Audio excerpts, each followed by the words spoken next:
Sometimes I like to consider how knowledge from archaeology and ancient history can be applied into creative works of fiction and fantasy game settings.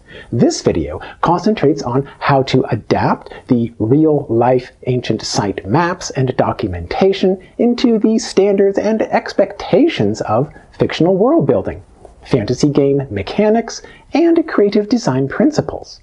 Here I would like to focus on the theme of ancient sites that already have been abandoned for some time prior to the point when fictional characters may rediscover these ancient sites or reuse these ancient places in their new adventures and narratives.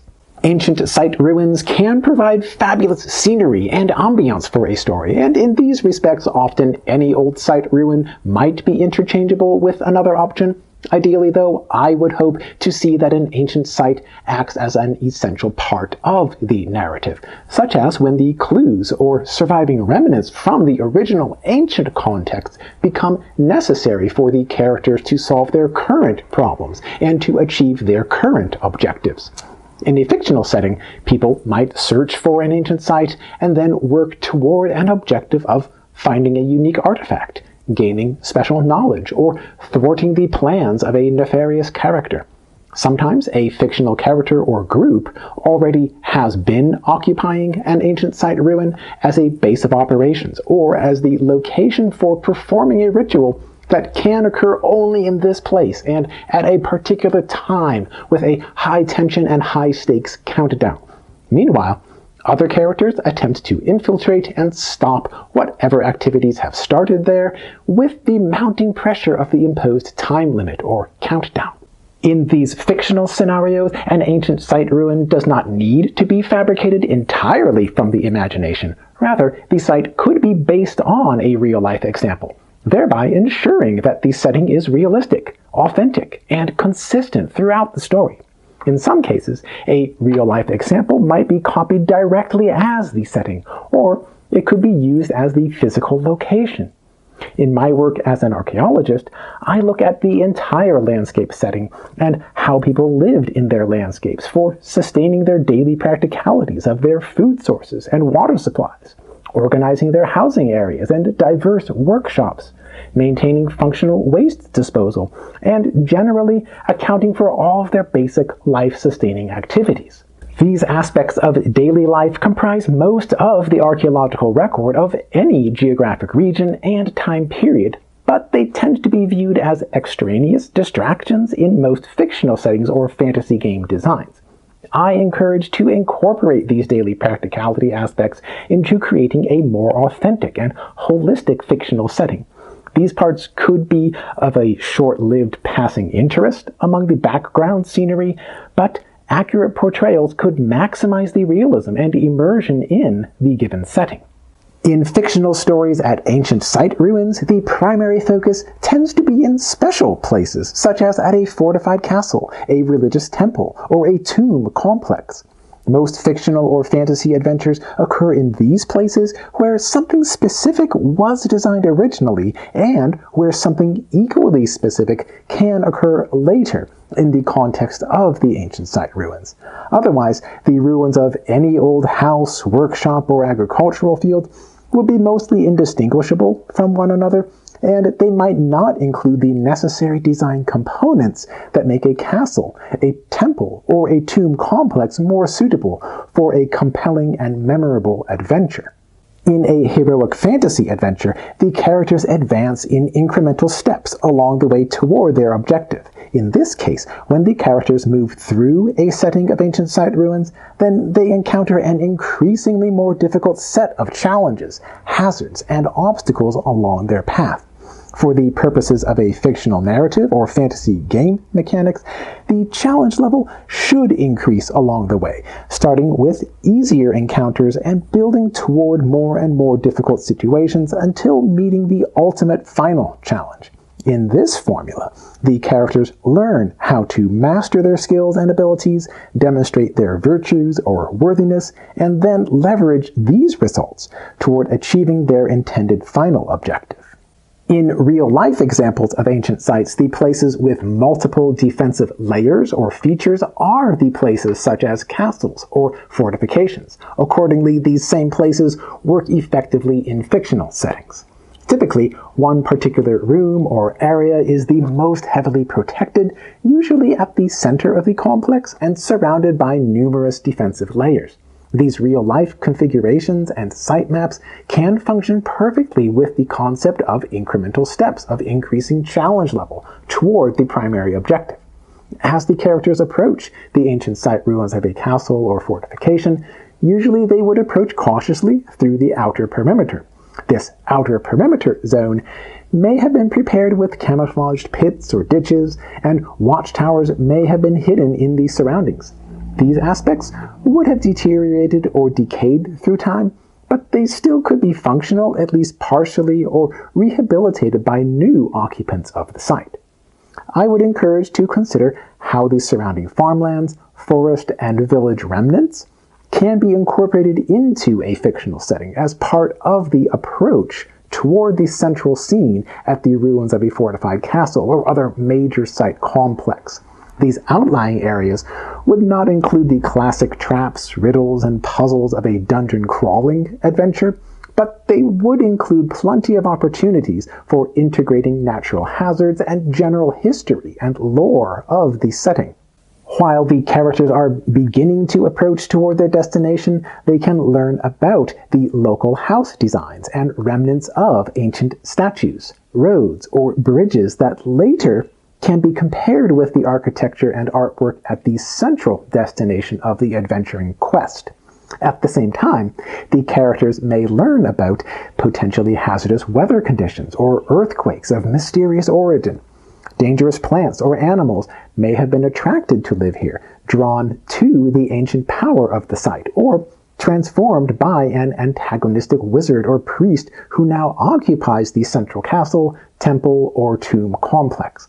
Perhaps the characters can meet the minions or patrol guards who serve the primary antagonist, and the characters may learn something about the organization of this group, possible secret passwords, or clues about the next challenges along the way toward the central destination. Generally, in the outer surrounding landscape, the characters in a fictional story learn the basic information about their setting in an active manner, while they face lesser threat levels that will prepare them for the final stages of their adventure. Whatever or whoever they encounter during these early stages of the story, they can expect to meet more serious versions of these challenges later.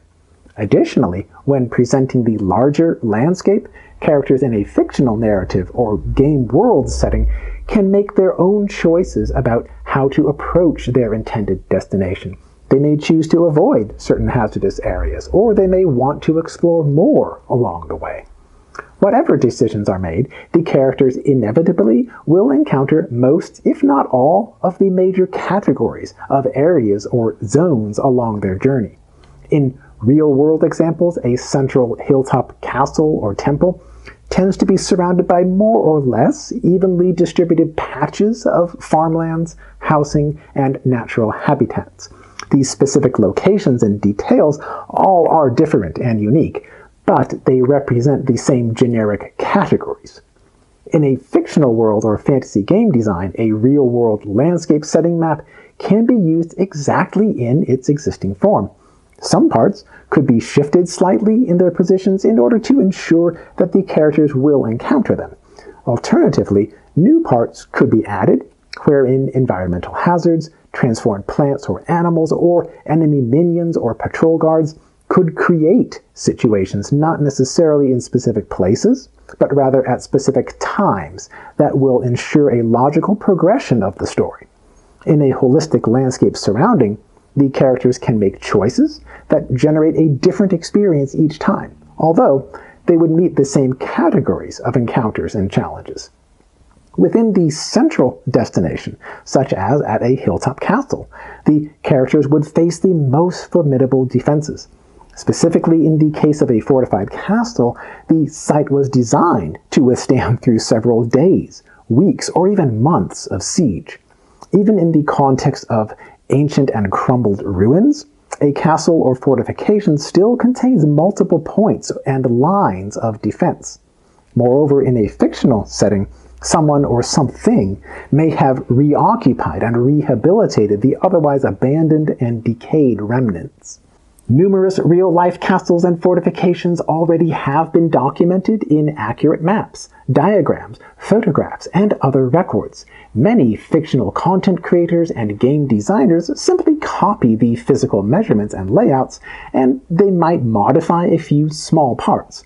Otherwise, the only major reworking would be in the cosmetic appearance. When I look at a real-life sitemap of a castle ruin, then I look for the signs of how people originally lived in this place. I ascertain how people could have obtained their food and water, how they organized their living areas, and how they accommodated all of their daily practicalities.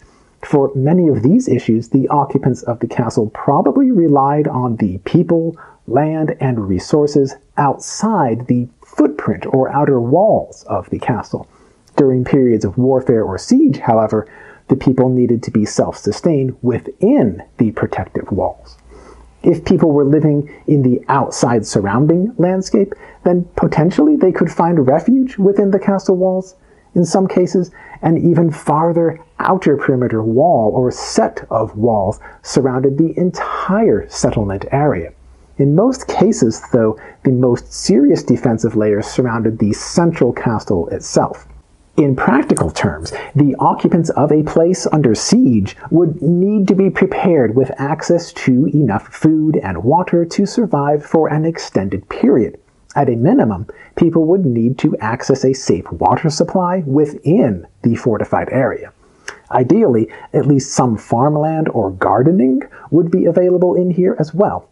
Furthermore, people would need to be able to dispose of their daily waste materials. These baseline life-sustaining concerns tend to be missing from most fictional portrayals or fantasy game designs. Especially when a place is presented as an abandoned site ruin, then the context as an abandoned ruin does not require knowing precisely how people had used each area originally. Rather, the fictional characters in a new time period would explore through these ancient ruins on the way toward their objective of finding an ancient relic or confronting an arch enemy, inevitably in the most heavily protected spot of the site complex. Even without specifying the original functions of each area, an existing real-life sitemap still can convey all of the ingredients for a realistic, authentic, and enjoyable fictional adventure setting. If someone or something has reoccupied the ancient site ruins, then the specific areas easily could have been repurposed into new functions that may or may not reflect their original ancient purposes. Most castles were designed with layers of protection that translate nicely into the principle of an increasing challenge level while the characters approach toward their destination. When advancing through each protective layer, then the challenge level can increase accordingly.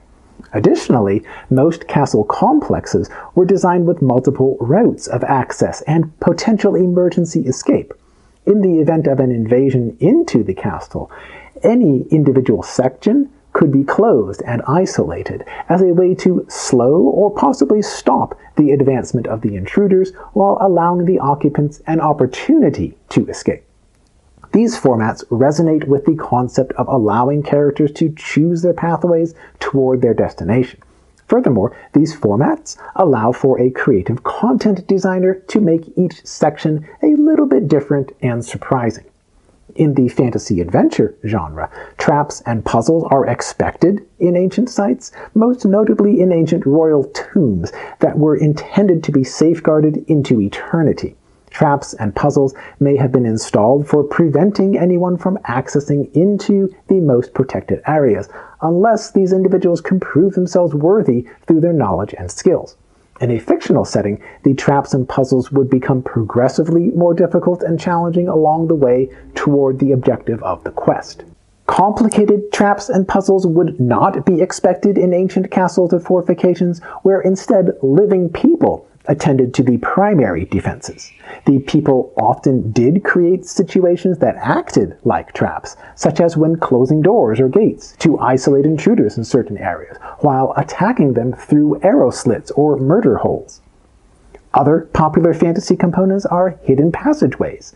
Some passageways were not necessarily hidden, but they were protected, such as for ensuring the safety of an underground water supply or an emergency shelter in a cavern. Fortified hilltop castles in particular could be built around the access points into these kinds of caves. Hidden or secret passageways tended to be restricted just for a few selected people to use. The most popular example would be an emergency escape route from a throne room or from the royal private rooms. A less frequent example would be a hidden door or tunnel that could allow for bringing emergency food and water supplies into the protected area.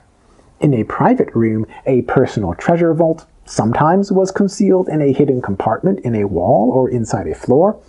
A larger royal treasure vault usually could not be kept secret, but instead it could be fortified and guarded, possibly with multiple doors or gates that required special knowledge or keys to operate. In the context of an ancient site ruin, some of the key components of a castle defense system could be no longer functional. Wooden doors, barricades, and palisades likely have decayed. Metal bars, gates, and outfitting likely have rusted. They still could offer partial functionality. Potentially, they could be reinforced, repaired, or replaced by any new occupants of the ruins. With an ancient ruin site, a fictional story or game setting most easily can involve a series of encounters in the broad sense of exploration, including learning about the ruins and learning about the original ancient context. These aspects of exploration can be most dramatic if the site still is abandoned and not yet reoccupied. They remain potent, though, even after the site ruin has been reoccupied or possibly repurposed. When living people or possibly other creatures are added for reoccupying the ancient site ruins, then a fictional writer or fantasy game creator can consider aspects of social encounters and possibly combat encounters that traditionally would be expected in these genres. The expected full experience then could involve the three classic aspects of exploration, social interaction, and combat. Ancient site ruins can deliver an abundance of materials and ideas for exploration parts of a heroic adventure, and then creative minds can consider about integrating the exploration with the social and combat parts. What are your thoughts and experiences with adapting real-life ancient site maps into fictional worlds and fantasy game designs? What issues are most interesting for you, and what issues pose the most problems? Thank you for watching here. I will see you in the next video.